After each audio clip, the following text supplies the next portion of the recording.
That's right. I got the college hat on an NFL night. What the hell am I doing? It's pretty simple. We got like 5 nights of college football this week, and I grabbed my OU hat in celebration. Fucking deal with it. I don't have any NFL hats. I have that DraftKings one, but it don't fit for shit. So no chance I'm wearing that goofy ass hat. I'm very particular about my hats. They can't be the big pointy crowns, which I believe they call high crowns, and they also can't be those little floppy hats that have no structure to them, right?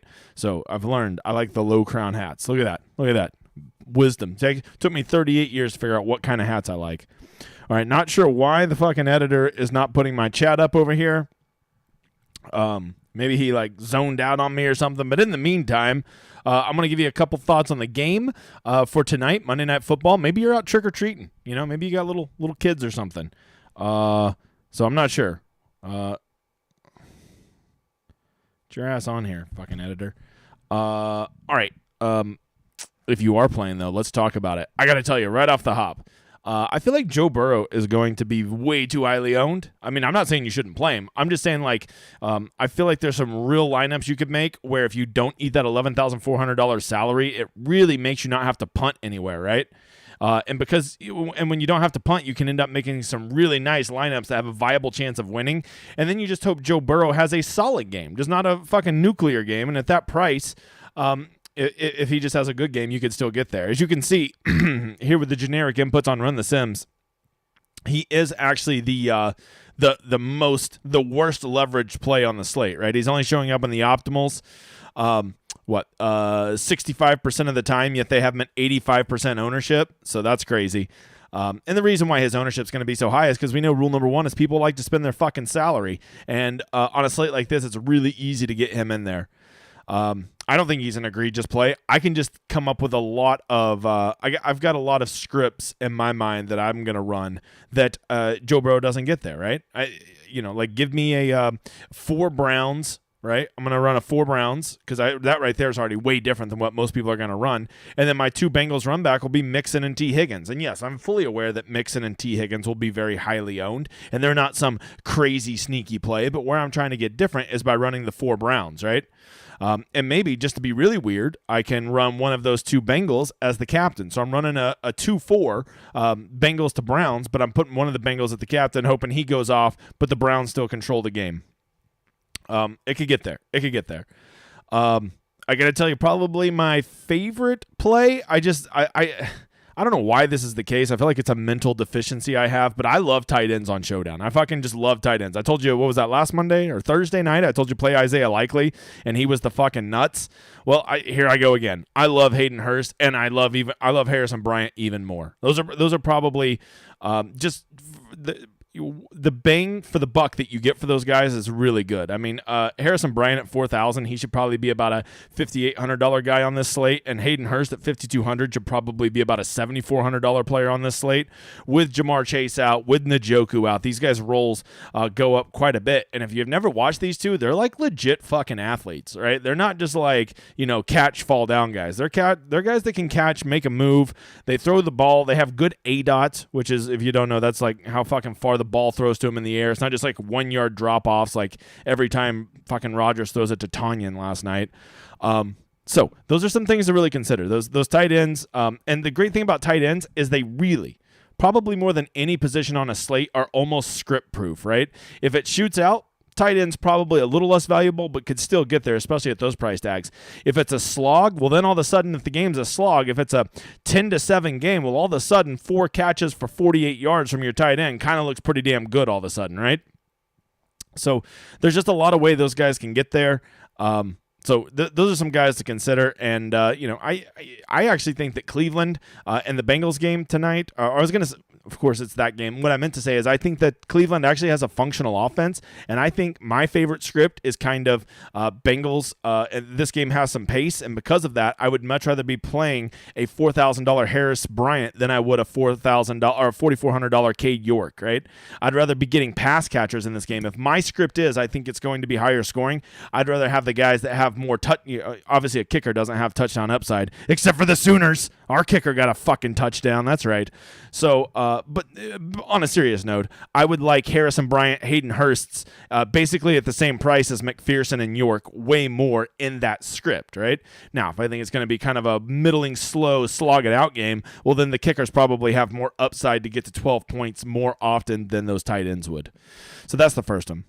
I think the other big decision, other than I think you got to decide if you're going to Joe Burrow or not. Joe Burrow at 85%, I'm always okay fading that or being dramatically underweight. Maybe if you do 20 lineups tonight, maybe you just do 5 to 8 with Burrow, right? So, you have a chance that he could be in one of your lineups that you're still way underweight to the field, and if he underperforms, you have big leverage. And the other one to me that will kind of define this slate is what you do with Nick Chubb. Nick Chubb is the only other guy that's 5 figures on this format. Or on the slate, excuse me. Sorry, I'm drunk on Topo Chicos. There's nothing in it, just straight Topo Chicos. All right. And so deciding what to do with Nick Chubb, I think Nick Chubb's a fine play. Problem is, Nick Chubb, at that price tag, you all know he has a 13-point floor in him anytime. I actually kind of like a Kareem Hunt at 5,600. He just seems way too underpriced versus the upside that he offers, right? He is not a traditional backup running back. He's kind of like the golden crust of backup running backs, right? Running back number 2s for a team. And at 5,600, man, there's a lot of slates where Kareem Hunt could go ape shit in this game. So I really like him. I talked about how much I love the tight ends. If you don't know, I'm a DPJ guy too. Donovan Peoples-Jones at 5,000, way underpriced.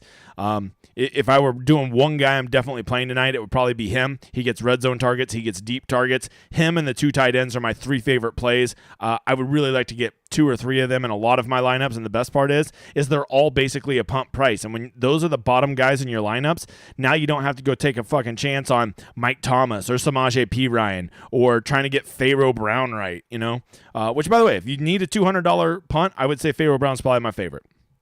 So, and the kickers and the defenses are totally viable if they fit your script. I'm just telling you what my script is. And just so you know, my script was only right like probably 1 out of 3, 1 out of 4 times. So don't think, oh, DJ's going with this script, I got to go with that. No, you make your own script, how you think the game will play out.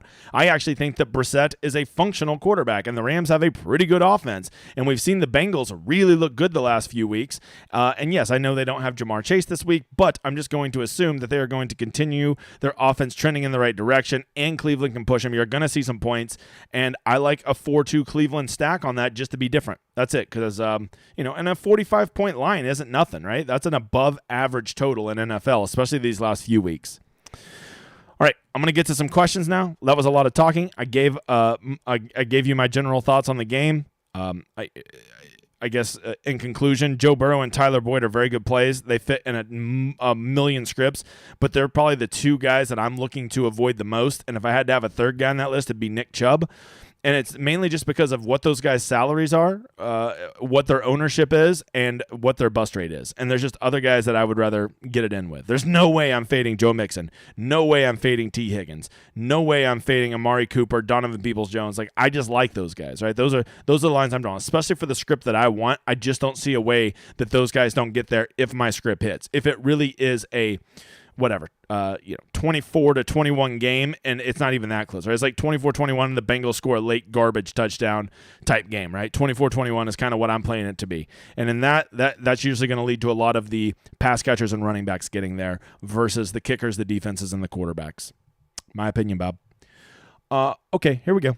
My man, Jean Gustafson says, what are your thoughts on completely fading Kareem Hunt due to the trade rumors and potentially not getting much playing time? Is this negative EV or more? I'll tell you what, John, this is kind of reminds me of golf. Anytime somebody's like, I've heard that he doesn't have his irons. Like when I heard Jonathan Bird didn't have his clubs out in Bermuda, I'm like, give me all of him. Morikawa, he can't hit his fade right now. And then he finished like 4th at the U.S. Open. To me, this is all you do when you do these things is you're going to start galaxy braining yourself. And for all of you that don't know that term, galaxy brain, that's where you like overanalyze and overthink things and then end up just fucking yourself by not just, by trying to think that you know something that everybody else doesn't know, right? I'm guilty of galaxy branding plenty. Trust me.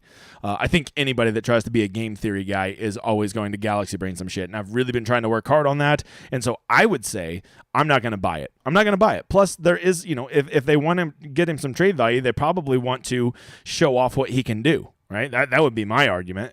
Yes, there's a chance he could get hurt, but I would think to increase his trade value, if he goes out and has a big game, it's just like fantasy football. You always want to trade a guy right after a big game when his value is the highest.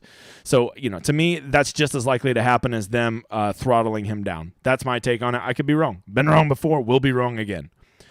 Woody says, let's win some money tonight. Woody, I've been seeing your screenshots. You win plenty of money. Sir, let some of the rest of us have it. Aaron, cheers to you, you mother father. Zach, what's up, brother?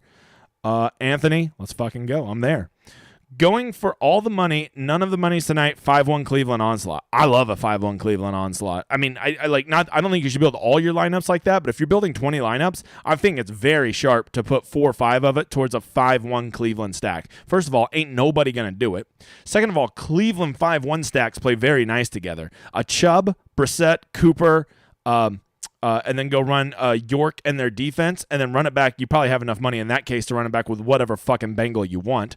And then I probably, if you could fit Mixon in there, that would be my 5-1. Then I go into that exact same lineup again, and instead of putting Mixon in there, I put Higgins in there, right? And then I go into that lineup again. Instead of putting Higgins in there, if I have the money, I'm going to put Burrow in there.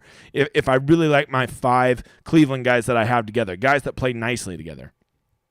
And by the way, it could be Kareem Hunt. Kareem Hunt probably plays a little bit nicer with Brissett than does Chubb, right? I just visualize Hunt taking screens to the house much more in my mind than I can Nick Chubb. I have no verifiable statistical evidence to support that, but in my mind, that seems very true.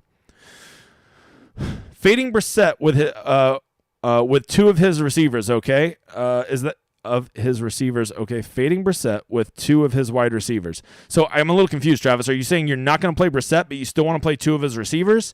I think you could probably get away with that if one of them's a tight end, because tight ends don't need a lot of room to smash. So if you played Harrison Bryant and then you think just one of his receivers is a usage monster, whether that's Cooper or DPJ, I think that is very viable. However, if you're going to go stack Cooper and DPJ and not run Brissett, you really got to start to ask yourself, basically it just has to be those 2 guys catching every fucking pass, getting each of them get 80 yards, 8 catches, 80 yards and a touchdown. One of them does, the other one gets 10 catches for 103 yards and no touchdowns. And in a script like that, both those receivers would probably be in the optimal, but Brissett wouldn't if he only threw, 200 yards on the game and only had that 1 touchdown. But I got to tell you, man, if he's going to get 2 receivers there, it's hard for him not to get there at 9,200. That would be my worry there, right? So I guess you could do it if you wanted to stack maybe Bryant and DPJ. He could probably get both those guys there without himself getting there, but I have a hard time seeing a way that he could get Cooper and DPJ there and not accidentally get himself there. That makes sense. And by the way, for all of you that don't understand my lingity, the vocab, get there just means get to the place where he would be in an optimal lineup or a GPP winning lineup, right? So, if Brissett is going to get Amari Cooper and DPJ there, that means probably each of those guys probably has about a 15 to 25 point game in that range.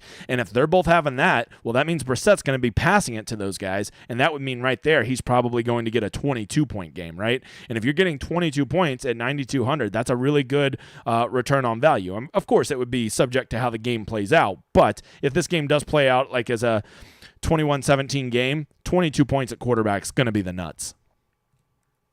I'm walking with the kids trick-or-treating. LOL. Can't miss this. Hey, Chris, priorities, my man. I love it. Make sure to get if this is important to me, guys. If you're gonna have kids going and you have the cool people that just hand you a bucket and you get to pick what candy, which by the way, that's how you should be. If you dictate to the kid what kind of candy they get, shame on you. Okay, you give them a bucket with 4 or 5 choices, and I feel very passionate about this. My first take is Nestle Crunches are not in those options near enough. Nestle Crunch is the best one out there, and it's hardly ever in there. So if there's ever a Nestle Crunch and you don't choose it, shame on you. Shame on you. Okay? And number 2, what's always in there that you should never pick? A Milky Way. There, I said it. They're overrated as hell. So there's my advice to you and your children. Hopefully you get choices from the people in your neighborhood, and when you do, you take the Nestle Crunch every time. And if you're around people that don't offer those, fuck them. If they just say, no, here's your, Butterfinger or whatever. I mean, nothing wrong with Butterfinger, but I want to choose the Butterfinger. I don't want you dictating that to me. Now, I feel passionate about this. I'm passionate. Okay. Nick says, I love your Halloween mask. Nick, I dressed up as a douchebag. Hold on. I'm a tout tonight. It's Halloween, motherfathers. I'm a tout. All right, guys, you got to get all in on Tyler Boyd. If you don't play Tyler Boyd, you're going to lose all the money. And when you hit him, you make sure to give me all the credit. And if he fucks off and doesn't play well, then I'll say, it's DFS. That's just how it goes. Because I'm a fucking tout. Okay, I'm sorry. I know some of you probably follow touts, and that probably hurt your feelings. I'm sorry. Nick gave me the idea. You shouldn't have said Halloween mask, Nick, because now I want to be a tout. I'm going to go walk around the neighborhood as a tout now. Okay. Kim, what's up? Hey, Kim, I talked to you on the stream Saturday night. I don't think you were there, but I think on at least 2 different occasions I told you to plug your ears. I want you to know I love Ghostbusters, but just the one with Bill Murray. Okay. It's Halloween, and I'm going to need your candy takes. Holy shit, Kim, that is so weird. I had not read that, and I just gave all my candy takes without even prompting. Did me and you just become best friends? I believe so. So there's the candy takes. Okay. Oh, man, I see Kyle Jones down here saying 100 grands are the best. You're right. You're right. Those are Nestle Crunches. I think it's just because we love the little the little crispy rice things that are in them. I don't know what the fuck you call them, but they're good. Oh, Bunch of Crunch was a game changer back when that came out. What was that? Probably 20 years ago, probably, because I'm old. I think the Bengals hate Mike Thomas. They trusted Trent Taylor in the Super Bowl, and he got brought up. You think he's viable? Mike Thomas is definitely viable. He's probably going to be the 3rd wide receiver out there for him. At 1,200, he's the one super pump from down there I'm going to play, but here's the problem. If you believe this ownership, I haven't looked at John's, but I encourage you to go look at it. It's up in the Discord. Run the Sims has him at 28%, and they tend to be pretty conservative. So if you're seeing him at 30%, ask yourself, how often is Mike Thomas going to be in the optimals? I would say at best he's going to be in there 15% of the time, so that's a huge negative leverage play. If I can just box out a third of the field almost by just fading Mike Thomas, sign my ass up. Okay, and maybe he gets there, but that's okay. That's okay, because I'm just trying to block out a third of the field if he puts up a 0 burger, right? Because if you have a 0 burger, it doesn't matter what the other fucking 5 guys in your showdown lineup is. There's no way you'll ever get there. There's no way you'll ever get there. Trying to listen and hand out candy, not accomplishing either very well. Well, you know what, Jim? Turn off the fucking porch light for a little bit, and you know what? Why are these people even? It's like 6:15. What are you people doing? Who's already out trick or treating? What are we doing? Oh wait, you're in Minnesota, right? Is that East Coast? That's like right on the cutoff. No, that's probably Central Time. You're in the Lord's time zone. Why are people already trick or treating? What the fuck is going on? What are we doing? Hey. Anybody want a free lineup with me tonight? Here you go. If I see this answer in the chat here in the next 30 seconds, free lineup with me tonight. We'll get together and make it right before this tournament starts. Are you ready? Here you go, because you're in the chat. Now I want to be fun, and I'm an old history teacher, so this is the kind of nerdy shit I do. Deal with it. This morning when I woke up, my YouTube channel had 1,756 subscribers, 1,756. As of this afternoon, when I last looked, it was at 1,763. Those 2 years are pretty important in American history because they mark the beginning and the end of what? Time begins now. You got 30 seconds. I hope you're not on delay or you have no chance at winning this. You better get in there. Don't you Google it either. Don't you Google it.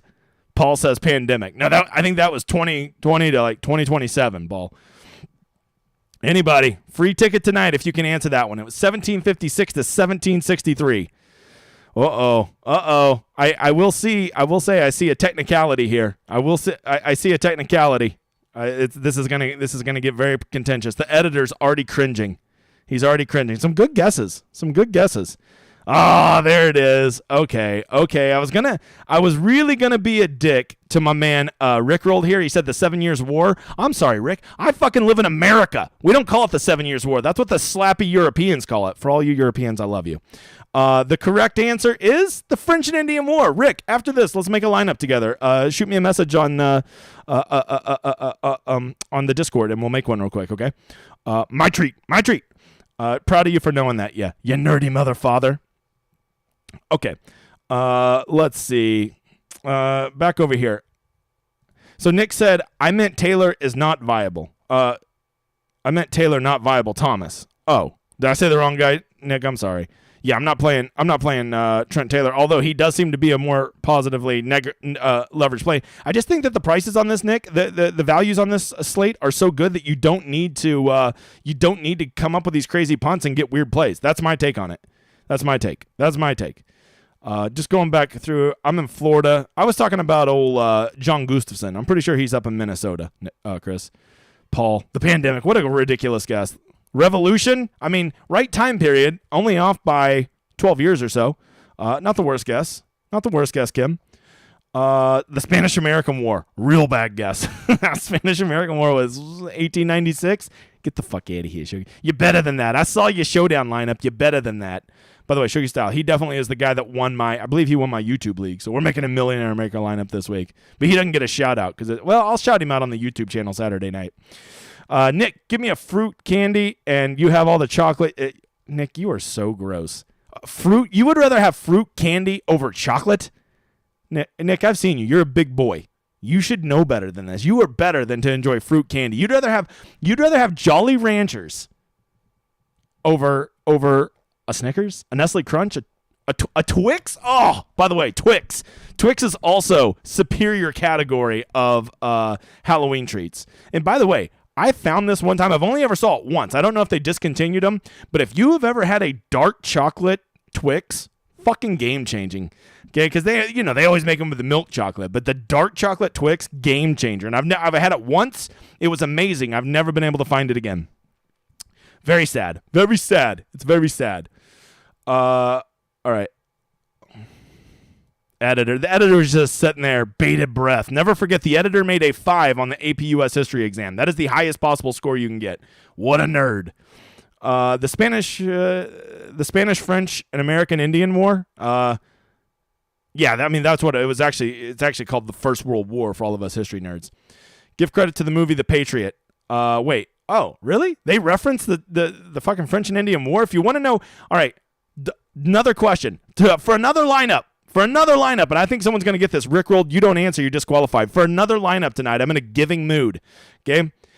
Name a movie that is set during the French and Indian War. And it has my favorite actor of all time in it. I'm only giving you 10 seconds. My favorite movie of all time my favorite actor of all time plays in this movie set during the French and Indian War.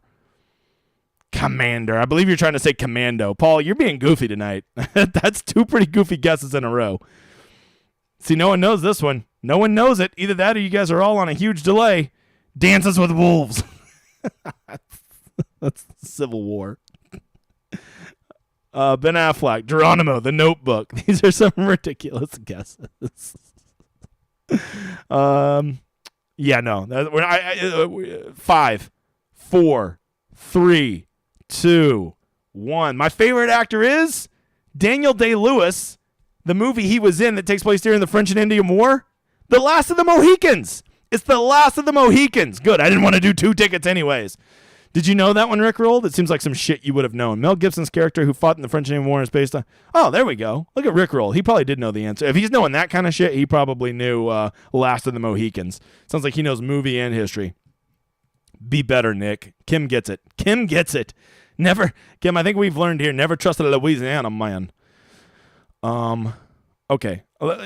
Is there any okay, we're devolving. Here we go again. We're devolving into this. Hey, I guess if we're going to devolve into something, let me go ahead and tell you. I think we looked it up. The waste management. For all of you that don't know, we're planning a Discord retreat, and we were going to go to the waste management, but it just so happens that's in Phoenix the same weekend as the Super Bowl, and the Super Bowl is also in Phoenix. So we were looking at the wrong weekend, and we got the wrong prices. It's fucking outrageous to go to Phoenix, so that's not on the table. Flying in, flying out, staying there, everything's out of this world. So we're going to a new tournament.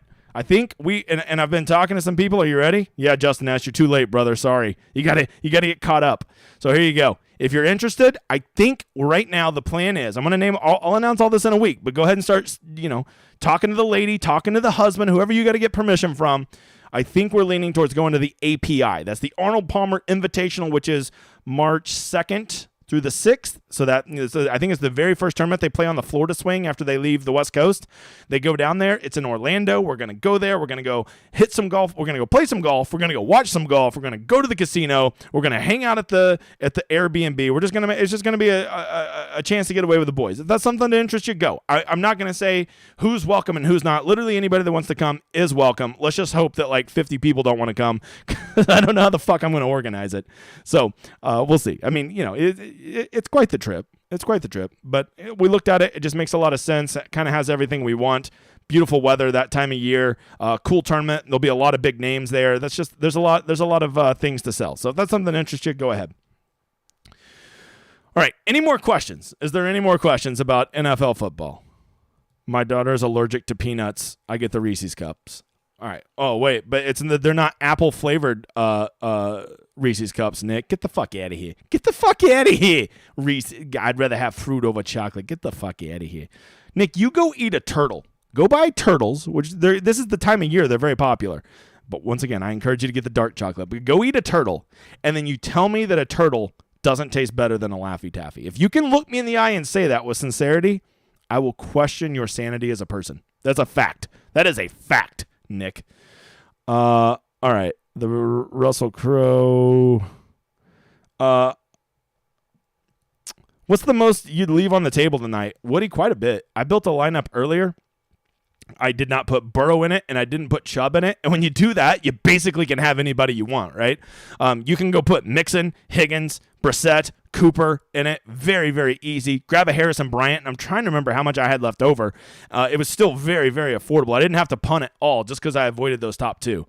And I was thinking, and that was with me grabbing all of the second-tier expensive guys. So imagine if I didn't grab Mixon too, right? I just start my lineup with a Higgins, Brissett, Cooper, Boyd, or something like that. Which, by the way, if you're going to play Higgins and Boyd, what are the chances that Burrow doesn't get there? That's the same question that we asked earlier about Brissett, but now we're asking of Burrow. Burrow probably could get two receivers there and not get himself there, but certainly not as likely as or that's more likely than it is for Brissett because Brissett's price is so low. If he gets two receivers there, he'll almost certainly get there. So to answer your question, Woody, I would be comfortable leaving upwards of $2,000 on the table. Especially if your last guy in is like the defense or Harrison Bryant or one of the kickers, I totally think that's fine to leave that much money on the table. And you know me, I'm not a guy that loves to leave the money on the table. All right, other questions, you motherfathers. Gonna drink Topo Chicos. I just realized I was about to go on a walk, and now there's gonna be fucking creepers all over my neighborhood, and then I'll look like the weirdo because I just want to go walk around my neighborhood on Halloween, but because there's weirdos trying to get candy, now I'm the weirdo for walking around. What a time to be alive! What a time to be alive! All right. Let's see. Paul says, cool fact. Have a lake house at Lake James in North Carolina. Met the art director, the last Mohicans, filling up his boat. Invited us on set where Fort was used and the movie was. That's cool as shit right there. That's some cool shit, Paul. And hey, I recognize your name this time, you motherfather. Anytime, Woody. He took us on a tour. It was pretty incredible. It's a pretty good movie. The French and Indian War movie called The Last of the Mohicans, and it has Daniel Day-Lewis in it. What is wrong with you people? What is wrong with you?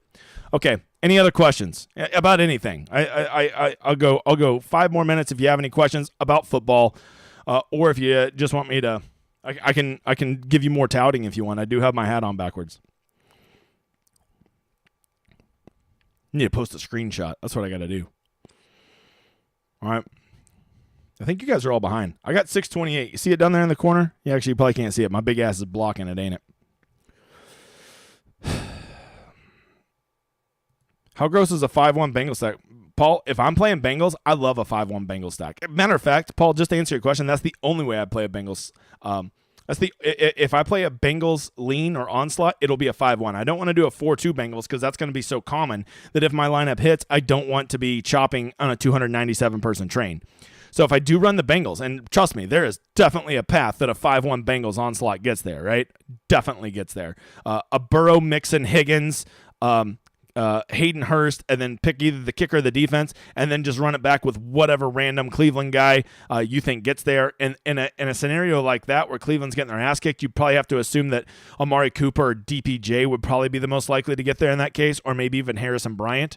But you never know. Maybe Kareem Hunt gets out there and starts scoring touchdowns when they're down 3 touchdowns and gets there because they've given up or something, right? And he's still playing hard because he wants to be traded. So to answer your question, Paul, I'm all for a Bengals 5-1 stack. Matter of fact, I like a Bengals 5-1 stack infinitely more than I like a Bengals 4-2 stack if you're playing in a GPP with over 2,000 people, because the goal is, if you do have one of those nights where you hit the nuts, you don't want to split it with 297 people. You want to split it with like 4 people.